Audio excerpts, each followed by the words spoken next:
अस्सलाम वालेकुम। Physics with sir प्रकाश। और आज हम पढ़ेंगे फोर्स के बारे में। तो फोर्स हमारे पास थर्ड चैप्टर है डायनामिक्स। मैकेनिक्स के बाद काइनामेटिक्स के बाद है डायनामिक्स। तो डायनामिक्स का फर्स्ट टॉपिक है हमारे पास फोर्स। तो आज हम पढ़ रहे हैं फोर्स। वैसे डायनामिक्स के बारे में हमने पहले भी पढ़ा है, फिर थोड़ा बता दूं। डायनामिक्स में हम एक मोशन के बारे में पढ़ेंगे और एंड देयर काजेज, मोशन के बारे में पढ़ेंगे और उसके काजेज भी पढ़ेंगे। तो ये मैंने डिटेल से इससे पहले जो काइनामेटिक्स है ना, उस काइनामेटिक्स में मैंने डिटेल से इसका डिस्कस किया हुआ है। तो आज जो हम पढ़ने वाले हैं वो है फोर्स। ठीक है, तो फोर्स क्या है, व्हाट इज फोर्स? तो फोर्स एक एजेंट है। क्या कहेंगे? It is an agent. Force एक एजेंट है। It is an agent that used, जिसको हम इस्तेमाल करते हैं to change, that used to change the position of object or tends to change. It means के फोर्स क्या है? फोर्स एक एजेंट है जो किसी भी ऑब्जेक्ट की पोजीशन चेंज करे या चेंज करने की कोशिश करे, तो उसे हम क्या कहते हैं? फोर्स।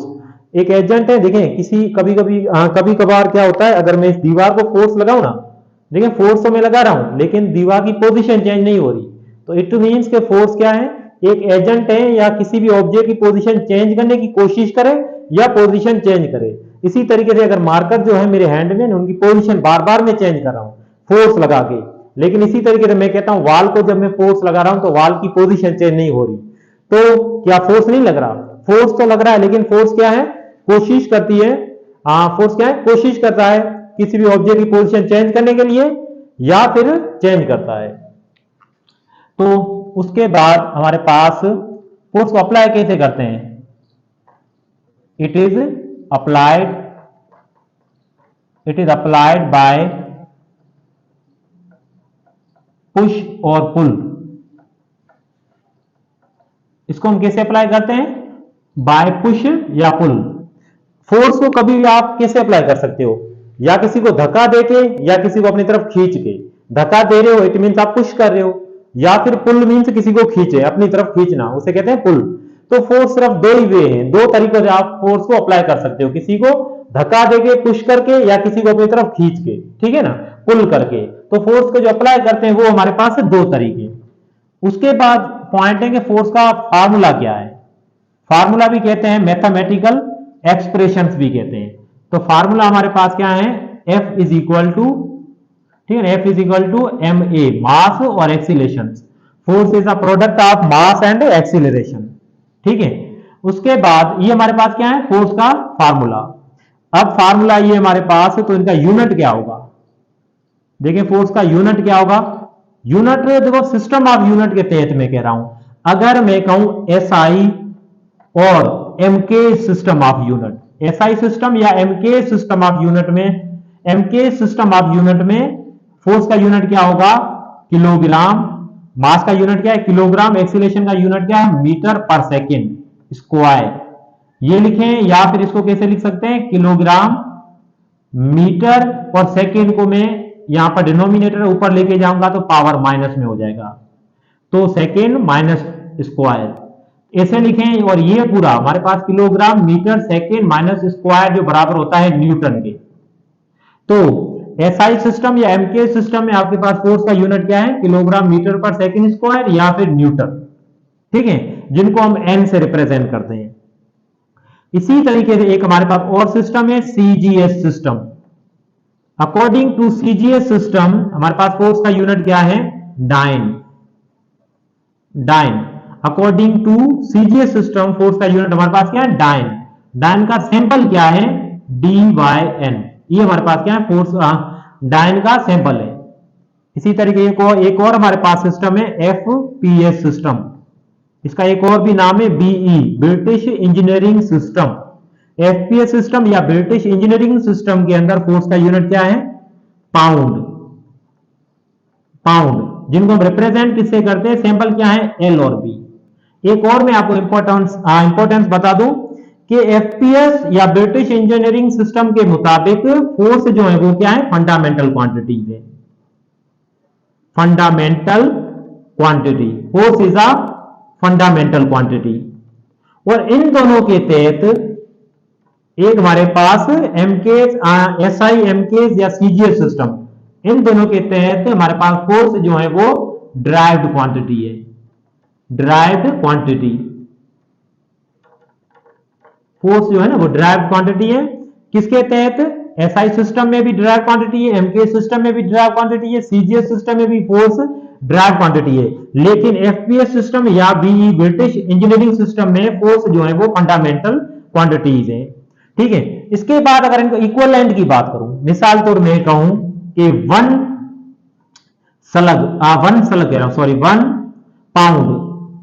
पाउंड जो है वो हमारे पास कितने, 1 पाउंड जो है वो कितने न्यूटन के बराबर है? तो हमारे पास 4.45 न्यूटन के बराबर है। 1 पाउंड बराबर है 4.45 न्यूटन के बराबर। इसी तरीके से अगर मैं कहूं 1 न्यूटन किसके बराबर है? 1 न्यूटन तो 10⁵ डाइन के बराबर है। डाइन, तो ये हमारे पास यूनिट कन्वर्जेशन है। इसी तरीके एक और मैं कहूं, अगर देखें एक वेट हमारे फोर्स हमारे पास क्या है, वेट के टर्म में कहूं, जमीन अपनी तरफ जो खींचती है जिसे हम वेट कहते हैं, तो वेट क्या है? एक फोर्स है। ठीक है। अर्थ अपनी तरफ जो खींचते हैं उसे हम क्या कहते हैं? वेट। तो वेट क्या है? एक फोर्स है। इनके टर्म में कहूं ना तो 1 किलोग्राम मास जो होता है ना, उस पर जो फोर्स लगता है वो 9.8 न्यूटन लगता है। कोई भी 1 किलोग्राम मास, उसको जो जमीन अपनी तरफ खींचती है जिसे मैं कहता हूं वेट। वेट क्या है? एक फोर्स है। तो वहां पर जो फोर्स लगता है ना उस 1 किलोग्राम मास पे, वो फोर्स कितना लगता है? 9.8। ठीक है। तो ये हमारे पास इक्विवेलेंट थी। तो इसके बाद कुछ इनके और पॉइंट लिखें। तो फोर्स हमारे पास क्वांटिटी कहूं तो कौन सी क्वांटिटी है? वेक्टर क्वांटिटी है। अकॉर्डिंग टू डायरेक्शन के बेसिस पे स्केलर क्वांटिटी है या वेक्टर क्वांटिटी है, तो फोर्स हमारे पास कौन सी क्वांटिटी है? वेक्टर क्वांटिटी है। उसके बाद अगर इनकी डायमेंशन की बात करूं, फोर्स की डायमेंशन की बात करूं, तो फोर्स की डायमेंशन हमारे पास क्या बनेगी? डायमेंशन, डायमेंशन जो इनके यूनिट से होगी, किलोग्राम या इनके फार्मूले से। मास की डायमेंशन क्या है? मास की डायमेंशन हमारे पास m, और एक्सीलरेशन की डायमेंशन क्या है? l, और ये t, l/t। ठीक है, l/t स्क्वायर, या फिर इसको आप ऐसे भी लिख सकते हो m l और t-2। और ये डायमेंशन का इससे पहले मैंने लेक्चर बनाया हुआ है कंप्लीट, अच्छे तरीके से डिटेल से डायमेंशन क्या है, और मैंने क्वांटिटीज के बारे में भी ये लेक्चर बनाए हुए हैं, तो वो आप पहले देखें अगर वो आप लोगों ने देखे नहीं है तो। तो डायमेंशन हमारे पास फोर्स की है, ये फोर्स की हमारे पास डायमेंशन है ml/t स्क्वायर माइनस स्क्वायर, ये हमारे पास फोर्स की डायमेंशन है। तो इसके अलावा अगर फोर्स की टाइप्स की बात करूं, तो फोर्स की टाइप्स हमारे पास बहुत है, लेकिन हमारे पास जो 4 फंडामेंटल फोर्स है, 4 जो फोर्स है वो फंडामेंटल फोर्स है, तो वो सिर्फ उनका मैं जिक्र कर रहा हूं। बाकी हमारे पास फोर्स की टाइप्स बहुत है, जैसे हमारे पास वेट जो कह रहा था, वेट भी एक फोर्स है, नॉर्मल फोर्स एक फोर्स है, कूलम्ब्स लॉ में जो कूलम्ब्स ने चार्जेस के बीच में वो भी फोर्स है, ग्रेविटेशनल फोर्स और भी फोर्स है, बहुत है। ठीक है। तो इलेस्टिक फोर्स है, रिस्टोरिंग फोर्स है। बाकी में फोर्स पे नहीं जा रहा, जो फंडामेंटल 4 फोर्स होते हैं। फोर्स क्या है? 4 फंडामेंटल फोर्स। फोर्स के भी कुछ फंडामेंटल फोर्स होते हैं, फंडामेंटल 4 फंडामेंटल फोर्सेस। उनके सिर्फ मैं थोड़ा सा नाम लिख रहा हूं इंट्रोडक्शन। एक हमारे पास होता है gravitational force, gravitational force, gravitational force. वो दूसरा हमारे पास होता है इलेक्ट्रोमैग्नेटिक फोर्स,